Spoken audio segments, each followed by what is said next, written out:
So I'm Fiona Brennan-Scott. My organization is Bespoken, and my big thing is engagement. And I do engagement through, as a and speech coach, helping subject matter experts and aspiring leaders or current leaders to acquire the tools for effective communication with the spoken word. And I do that through voice and speech coaching sessions, through time to think. And also I do some keynote speaking, and I facilitate in a training environment on cultural skills. And you, Greg, Why, thank negotiator you. extraordinaire. I'm Greg Williams. I'm known as the Master Negotiator and Body Language Expert. I teach people worldwide how to increase their bottom line no matter what they are engaged in and for by being able to negotiate better. And Fiona, you reached out to me to actually ask, how can women negotiate better and I'll tag on to that, exactly why do they not negotiate as, let's say, fervently as they otherwise could? Is that a good That capsule? that is a Capsule? good summary of the question. I was in Okay. a business group, and a lady who runs a marketing agency said this was her issue, that she was losing bids, or she was losing a bid. And I was just listening. And despite my love of the English language, I'm afraid I didn't use very good English. And I said, I think it's because we're crap at negotiating. And I think women are even crapper, which is a terrible use of the English language.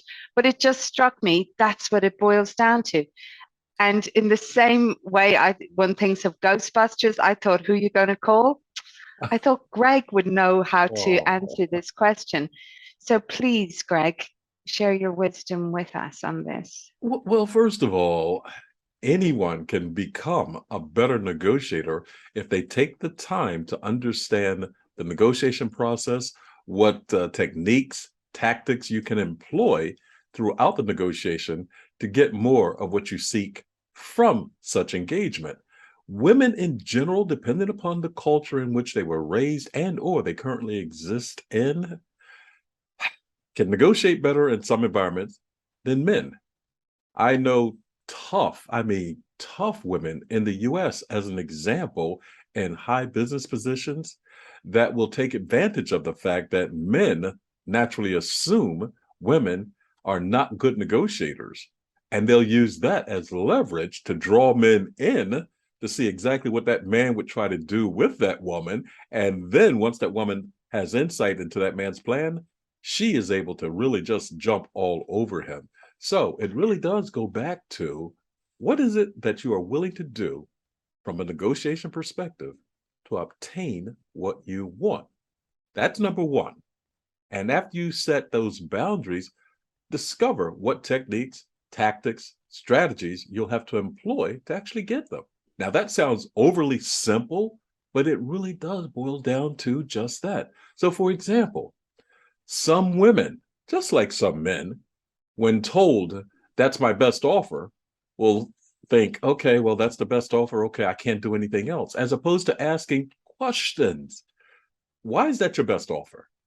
How can the offer become better? What will happen if we can't come upon an agreement in order to make sure that both of us are in a win-win environment? And therein lies how you can just progress the negotiation to yet another step forward, as opposed to just, well, if that's your best offer, okay, and accepting it as the gospel, as we say. That sounds good. So far, I've got decide what you want and what you're prepared to do to get it. And secondly, ask questions. Is there anything else that you would add to that? Yes, know when no really means no. Because now we can talk about body language also. A no stated as no can mean that the person is backing away, or at the same time, the person is trying to be reserved and actually saying no. So again, you go right back to questions. What do you mean by no? What does no mean? You're digging to gather greater insight per what is causing that individual to say no to your requests, And some people will say no to a concession because they know that concession may lead to another aspect in the negotiation that will disadvantage their position. So when the person says no, again, understand what they are saying with the word no. In some societies, you will never even hear the word no. You will never hear the word no. You'll hear, well, let me think about it, or let us go back and see what we can do, yada yada. Those are signs that you should just plow forward and just ask, well, what do you have to think about? And what else can I give you in the form of additional insights or information that will help you come to a decision faster? You want information from which to position how you're going to offer whatever it is you're going to offer to someone. And with women, they have to, in some societies, women have to become more aggressive to get what they want. And that doesn't mean using foul language or anything of that nature. But sometimes you can see, as a result of what's occurring in other parts of the world right now, how women are combining their forces to wreak havoc on one particular government in the world right now.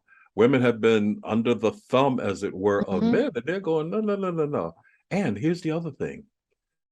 The older we get, we tend to become more reserved, more conservative. If you'll note what I said about the women that are combining forces in one particular country that I'm not even going to mention right now, as they are challenging their government, it's the younger women that are leading that charge. So now what does that say? Sometimes women can seek as allies those that will bolster their support for whatever they are seeking to achieve in a negotiation. And that additional leverage in and of itself just creates a larger mass from which the entity with whom you're negotiating has to incur. That means they have to address a larger body, and that larger body in and of itself creates additional opportunities for women as they're negotiating. Wonderful. That is insightful. And I hear you completely. If I may ask another question leading Sure. on from this, as I'm listening, I'm thinking there is a point sometimes at which we're going to put through a proposal, and sometimes that becomes an exit for the face-to-face call where they'll say, or we'll say, I'll put a proposal together and let you have a look at that. And in some ways, there's going to be a loss of power and negotiation there, because it's very easy to say no to a piece of paper and come back with an email saying, thank you very much, liked it, but we've made another plan or whatever. How does one maintain negotiation leverage, I guess, when it moves on to email? Well, first of all, don't go there if it's not going to benefit you. And seriously, because negotiation is about power, and power is ever shifting. So, for example, if you and I are in a negotiation face to face, and I all of a sudden say, well, you know what, let's pick this up via email, that's a signal. There's getting ready to be some form of a power shift. And if you're observant of that fact, the one thing that you want to note is, why is he all of a sudden asking to shift this to email? And you might literally come right out and ask that question. Why do you want to shift it to email? And why are you asking that question? You're asking the question to gather more insight and information about why that individual is engaging in the action that he is in the process of engaging. Are they trying to shift the power such that he has more power in that particular situation? Because as you said a moment ago, it's a lot easier to say, well, we decided to go in another direction via email, and that's it. You know, even if you respond via email, well, what happened? You're behind the eight ball at that point. You should be in front of the eight ball by asking, why do you want to switch to this negotiation to email? Number one, what do you expect to occur if we shift to email? Number two, and where will this leave us? Number three. And what you're trying to do is get way ahead of potential. Well, we have to just shift to email because our face-to-face time is being limited. Why is the face-to-face time being limited? You just keep asking questions after questions after questions. The more questions you ask And the more input that you receive, the better you know then how to position yourself going forward. Because you might say, if it's really going to be to your extreme disadvantage to shift to email, you might actually say, you know, that's not going to work for me. Now, the first thing small business owners will say to that is, yeah, but that means I lose the opportunity. Guess what? More than likely, you've already lost the opportunity, but now you're going to invest more time in chasing a situation that's just going to waste more of your time. Worst case scenario, you then start incurring the investment of time in your mind and like, oh, I got to see this to the end. And you start making needless concessions. So you had to be very much aware of where you're about to be taken if you allow yourself to go along for the ride.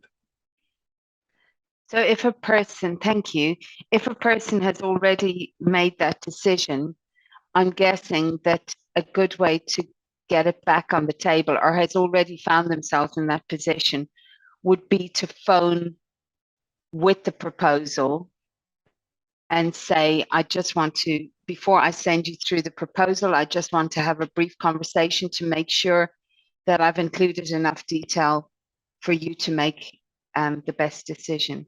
Well, I'm learning, I think. Yes, yeah, you definitely are for sure. And here's an add-on to exactly what you just said. Okay, if you're talking about receiving an RFP, a request for a proposal that you need to send into a company or something of that nature, in a lot of situations, there's a period whereby those that are going to participate in the RFP will actually be invited to a meeting before the submission to clarify any outstanding questions. Therein lies where you get a chance face to face or via the phone and video conferencing or whatever be the case to ask specific questions as to what that individual is looking for specifically. You want to know how to hone in on the situation. Now, here's the other thing. You also want to know who else might be bidding, what track record they have, et cetera, who that entity has used in the past, because that will give you insight into to what degree they liked what they had from a prior provider and or they were seeking something else, which is a question you might ask. So you had another organization offer these services in the past. Just out of curiosity, why are you putting out an RFP for these services again? Again, you're gathering information. And the more information, as I've stated, you have, the better you can position yourself. Suppose, as an example, the response to that question was, they didn't do a very good job. Your next question is, can you expand upon that? Or, what do you mean by they didn't do a good job? Because you're looking for the holes that you can fill per the perception that individual had of the entity that performed the task, which has caused them now to put out an RFP, request for proposal. That is so valuable. And as I'm listening, I'm hearing the fact that you, and it comes right back to the very first thing you said, decide what you want and decide what you're willing to do and how far you're willing to go to get it. And I think one has to go in with that confidence, and that confidence being led by a real motivation to win the business. Oh, Fiona, let me highlight what you just said about confidence. If anyone, male or female, goes into a negotiation situation, say, "Hi, my name is Greg Williams. I'm here to talk to you about the product that, or service that we offer." You're smiling because you can hear it in my voice. It's like, Yeah. no, we don't want to deal with you. You don't sound confident about what it is that you can deliver to us. So why in the world should we even waste our time? Might be in the mind of some potential customers, as opposed to, "Hello, my name is Greg Williams. I'm the master negotiator and body language expert. I assist clients worldwide in achieving the greater outcomes that they seek. Let me ask, how is it that you have invited me into your environment today per what you are seeking?" You know, again, and you want to get them to talk. You want them to talk more than you talk, such that you can listen to more of what they say. Okay, I'm going to try to catch you out there. I'm sure I'm going to fail, but I'm going to ask you anyway. You weren't always, that wasn't always your description, because that wouldn't have been true some years ago. At some point, you weren't helping companies worldwide. You weren't the master negotiator. You can say that now because it's true. So thinking of businesses that maybe don't have that kind of reputation behind them, how did you, because you started somewhere to get to where you are now, what did you say in the beginning that was still true and authentic, that helped give people confidence in you and helped you to speak confidently? Well, it all goes back to knowing what is being sought from you, because therein lies how you position yourself based on the expertise you have. There was a point in my career where I talked about how small businesses can enhance their bottom line through marketing, through sales. At one particular point in time, I was a professional blackjack player. So I also talked about how to play winning blackjack without counting cards. And I taught myself how to count cards in order to become a professional blackjack player. I say that to say, I had that as part of my repertoire, and I've been in business since 1993.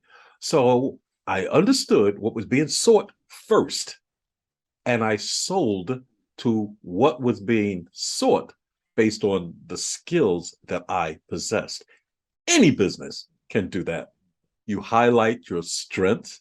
And we talked about competition elimination when I spoke in Ireland a few weeks ago. That's the other thing you want to do. You want to position yourself such as the skills I have cannot be found with another prospect, vendor, whatever be the case. And again, you position that to what that particular client is looking for. So years ago, if a client was looking for someone that had, let's say, business expertise as far as the longevity that they had been in business and some of the skills that they acquired as the result of the turmoil the business went through, I positioned myself as someone that could talk to that point or those points. Again, you match whatever it is. Don't fabricate, because if you fabricate your skill set, boy, oh boy, that could lead to a disastrous outcome, even if you get that particular piece of business. But the point is, highlight your positives. And any business, no matter where they are in their processes of longevity, can do just that. And you always position yourself best to what is being needed per what you're selling to that need. That sounds like a really good place to be. That sounds like the sweet spot. Yes, yes, the sweet spot. I like that. That's exactly what it is, the sweet spot. Fantastic.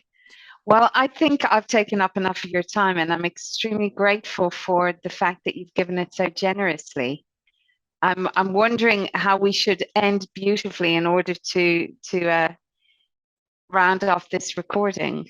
Well, you know, Fiona, one thing I love to do is to give back to people. And a lot of times I do so for free because God has blessed me with the insights and knowledge that He's bestowed within me so that I can do such. So if people would like more free insights about how they can become better negotiators, they can go to my website. It's Master, Master, Negotiator, Negotiator.com.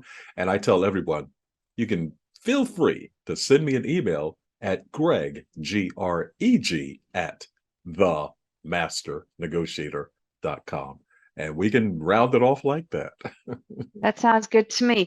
And I just want to say, I am working my way through these cards, which I won at the summit in Dublin, and I really like them. Thank you so much. You're more than welcome. And that's an example right there of how I love to give away free stuff, for sure. Thank you, Fiona, for inviting me to share some insights and wisdom. I hope they have been a benefit to anyone that watches this video. And remember, you're always negotiating. Thank you.